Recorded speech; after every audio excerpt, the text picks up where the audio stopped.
अस्सलाम वालेकुम पाकिस्तान में मलिक असलान नवान नहायत अहम पेशरफ्त और बहुत बड़ी खबरों के साथ आप शायद सुन चुके होंगे, जान चुके होंगे कि तोशाखाना केस में इमरान खान जो हैं उनको गिरफ्तार करने की कोशिश की जा रही है। इस्लामाबाद से तकरीबन 1400-1500 पुलिस अहलकार रवाना किए जा चुके हैं।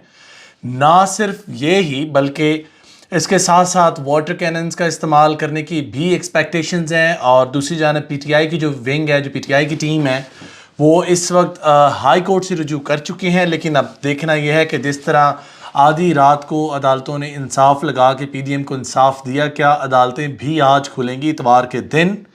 क्या अदालतें इस तमाम तर चीज़ों का नोटिस लेंगी और नोटिस लेने के बाद कोई मानी खेज फैसला करेंगी? क्या अदालतें इस वक्त इस मुल्क पाकिस्तान की बिगड़ती हुई सूरत हाल में को अपना कंट्रीब्यूशन डालकर इस मुल्क पाकिस्तान के मामलात को स्टेबल करने की कोशिश करेंगी? ये देखेंगे हम इंशाअल्लाह ताला आज के इस वीलॉग में।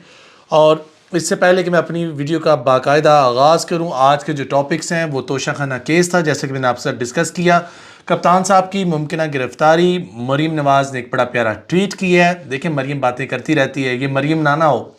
आज परवेज़ इलाही साहब ने बड़ी प्यारी बात की है। परवेज़ इलाही साहब कहते हैं मरीम हमारा 11वां खिलाड़ी है और सारे कारकुनान ठंडे बैठे हुए थे। मरीम के होते हुए जो है ना, हमें लोगों में जज्बा भरने की ज़रूरत नहीं है। और दूसरे नंबर पे उनसे किसी ने सवाल किया कि आप वजारत के ख्वाह हैं, तो उन्होंने बोला पीटीआई के साथ मेरा जो है ना अब रिश्ता कुछ और है और मैं यकीनन मुझे वो कोई सीट ना भी दें तो मैं फिर भी पीटीआई का साथ दूंगा। इससे बड़ी क्या बात रह जाती। लेकिन एनीवेज, ये परवेज़ इलाही साहब है और ये सियासी बयान भी हो सकता है, तो let's not talk about that further. तो लाहौर हाई कोर्ट में रुजू कर चुके हैं। कप्तान साहब ने एक बड़ा प्यारा खिताब दिया, हम उसको डिस्कस करेंगे। मौलाना फजलुर रहमान बड़े अरसे दराज से चुप बैठे हुए थे और मैं एक्सपेक्ट कर रहा था मौलाना साहब इस मुल्क पाकिस्तान की बढ़ती हुई मईशत की बदहाली देखकर, इस मुल्क पाकिस्तान में गरीब की सूरत हाल देखकर, इस मुल्क पाकिस्तान में बढ़ती महंगाई देखकर कोई ना कोई बात करेंगे। लेकिन मौलाना साहब ने कोई बात नहीं की। मौलाना साहब का सडन एक बयान आया, मैं वो भी आपसे डिस्कस करूँगा। और इसके साथ साथ joke of the day, Bilawal Bhutto साहब जो हमारे एक्सटीरियर मिनिस्टर हैं, जो कंफर्टेट मुझे नहीं कहना चाहिए, खैर, लेकिन चलें, उन्होंने बातें ऐसी की हैं, मज़ाहका खेज़ बातों का जो एक मजमूआ उन्होंने जो है ना इरसाल किया आज हमें, तो वो भी आपसे डिस्कस करेंगे। तो बग़ैर आपका कीमती वक्त ज़ाया किए, let's talk about our topic. सबसे पहली चीज़ जो हमने आपसे डिस्कस की थी कि तोशाखाना केस में इनको बुलाया जा रहा है। देखिए, इमरान खान साहब के ऊपर से 74 FIR है, जिसमें से 34 ऐसी हैं जो क्रिमिनल केसेस हैं।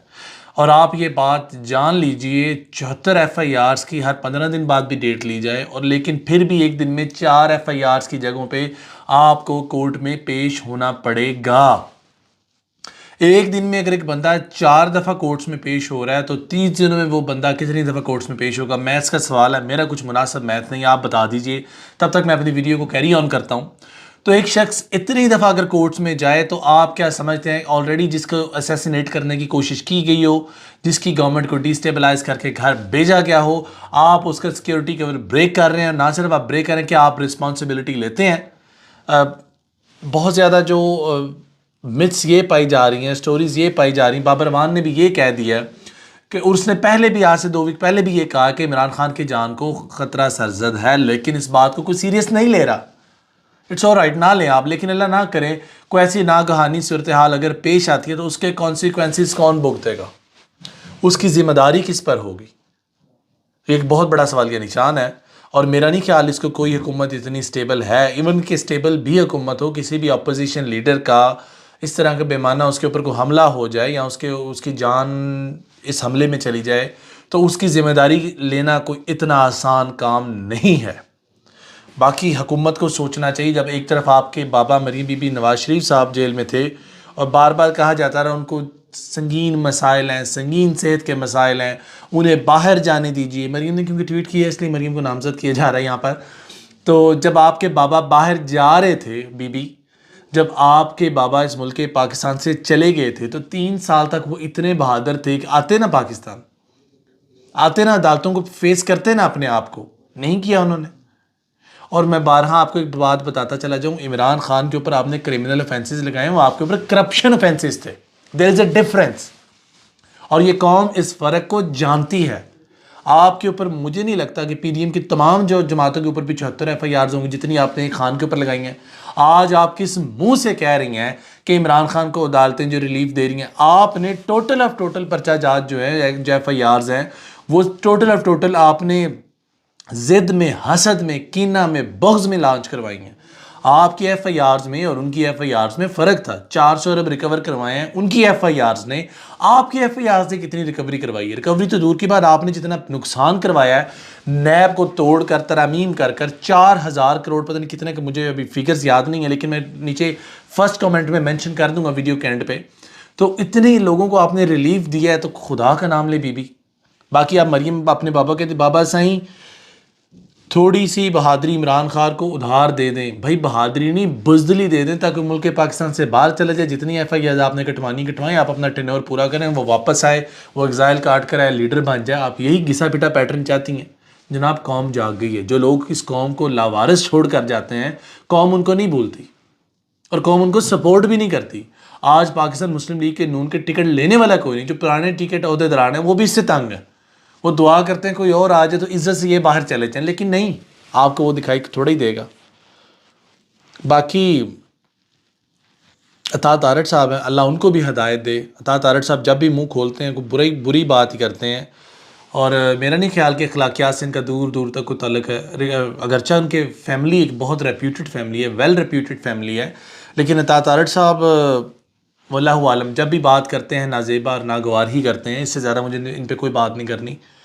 और अल्लाह इनको हदायत दे, अल्लाह पाक इनके जो है ना ज़ुबान को जो थोड़ा सा बेहतर करे। बाकी इमरान खान ने जिन लोगों ने जो गिरफ़्तारियाँ दी थी उनको बुलाया है, उनका शुक्रिया अदा किया है, उनको अप्रिशिएट किया है। और इमरान खान का और कारकुनान का जोश ऐसा था कि वो उनको अप्रिशिएट करना चाह रहे थे और वो उनको अप्रिशिएट कर रहे थे। इमरान खान साहब ने यहाँ तक अपने बयान में भी कह दिया है कि मैंने आपका शुक्रगुजार करने के लिए, शुक्रिया अदा करने के लिए मैंने आपको बुलाया है, मैंने आपकी हिम्मत बढ़ाने के लिए यहाँ पे बुलाया है, और आप उधर से मेरी हिम्मत बढ़ा रहे हैं। तो एक बड़ा अच्छा माहौल वहाँ पर बना हुआ था। उन्होंने कारकुनों से ख़िताब किया, उन्होंने कुछ बातें की, लेकिन चलें, व्हाट्स डन इज़ डन। हाँ, सबसे ज़्यादा प्यारी बात मुझे उनकी ये लगती है, वो कहते हैं मैं आज तक किसी के आगे नहीं झुका सिवाय खुदा की ज़ात के, और ना ही मैं चाहूँगा मेरी कौम झुके, और इससे प्यारी बात मुझे कोई नज़र नहीं आई। बाकी बिलावल भुट्टो जरदारी वजारत छोड़ने का अंदिया दे चुके हैं। वफाक वादे पूरे ना करे तो हम वजारत नहीं रख पाएंगे। तकरीब में खिताब कर रहे हैं। ज़ाहिर बात है इलेक्शन आते नज़र आ रहे हैं, तो अब आपने वजारत रख के करना भी क्या है, जो आपने करना था आपने कर लिया। तो बाकी आपका जो लंबा चौड़ा बयान है 8 से 10 मिनट का पढ़कर मैं इस आवाम का कीमती वक्त ज़ाया करने के मूड में नहीं, तो माजरत बिलावल साहब, आपको इससे ज़्यादा कवरेज आप नहीं दे सकते। मौलाना फजल रहमान के साथ हम बात करना चाहेंगे, क्योंकि वो उनके साथ अकीदत भी है, उनसे मोहब्बत भी है, उनसे एक्सपेक्टेशंस का लेवल भी है। तो जब वो एक्सपेक्टेशंस का लेवल उनसे पूरा नहीं उतरता तो जनाबे वाला जहाँ मोहब्बत होगी वह शिकवे होंगे। तो अब मौलाना साहब से शिकवों का टाइम आ चुका है। हुकूमती इत्तेहाद PDM के सरबराह मौलाना फजल रहमान मुल्क में आम इंतखाबात के इनकाद को मुश्किल करार देते हुए अदलिया की जानिब से सू मोटो लेने के अमल और इमरान को शदीद तनकीद का निशाना बनाया। अच्छा, मैं ऊपर से लेकर पढ़ने के बजाय एक दो बातें आपसे वैसे शेयर करना चला जाऊँ, क्योंकि ऊपर से देख कर पढ़ूँगा तो बयान बहुत लंबा है। वो कहते हैं जी सबसे पहली बात तो मरदमशुमारी होनी चाहिए। दूसरी बड़ी बात कि अगर आज अदलिया ने नोटिस दिया, तो जब हमारी मार्शल लगी थी तब नोटिस क्यों नहीं दिया, तब 3 साल अदलिया कहाँ चली गई। मैं एक्सपेक्ट कर रहा था मौलाना साहब आज आप बड़ी जिम्मेदारी का मुजाहरा करेंगे, आज बड़े दिल के साथ आएंगे और दीदा दिलेरी से बोलेंगे कि इस PDM जिसका मैं सरबराह हूँ इसने मेरी नाक कटा दी, इसने इस मुल्क पाकिस्तान की आवाम से जीने का हक छीन लिया, उसने इस मुल्क पाकिस्तान में रहते हुए लोगों को जिंदा दरगोर कर दिया। आज मैं ऐलान कहता हूँ कि मेरा PDM से कोई वास्ता नहीं। मैं एक्सपेक्ट ये कर रहा था। बढ़ते हुए डीजल और पेट्रोल की कीमत, डॉलर की कीमत, ये तमाम चीज़ें आपके सामने एक बहुत बड़ा मसला होना चाहिए थी मियां मौलाना साहब, लेकिन माजरत के साथ आपने अवाम की उमंगों को तोड़ दिया। जिस एजेंडे से, जिस इनिशिएटिव से बकौल आपके आप सामने आए थे, वो तो बुरी तरह से फ्लॉप हो चुका है। अब सोचना और देखना यह कि आप किस डगर में चल रहे हैं, आप किसको साथ दे रहे हैं। हमारे पास यहाँ पे आपकी लंबी चौड़ी बातें हैं, उनका लुब्बे लबाब यही है कि आप तीरों के नश्तर डाल रहे हैं अदलिया पर कि आप इनको क्यों सू मोटो लिया और आपने क्यों इनको ये वो this and that. Saqib Nisar को भी आपने रगड़ा है, फिर साहब का chief of Pakistan, chief of army staff को भी आपने रगड़ा है।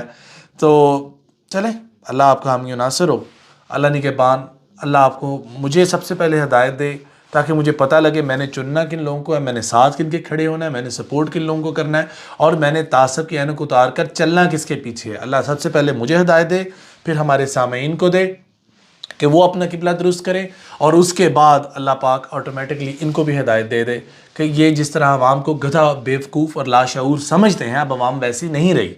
अल्लाह निगहबान, फ़ी ईमानिल्लाह, खुश रहें, आबाद रहें, और जिस शख्स ने इस मुल्क पाकिस्तान का बुरा चाहा, अल्लाह उसकी नस्लें गारत करे। मुझे पता है कि बात कुछ लोगों को बहुत बुरी लगती है और कुछ लोगों पर बहुत गरां गुजरती है, लेकिन मैं आदतन मजबूर हूँ, ये जुमला कहने से मैं नहीं हटूँगा। अल्लाह।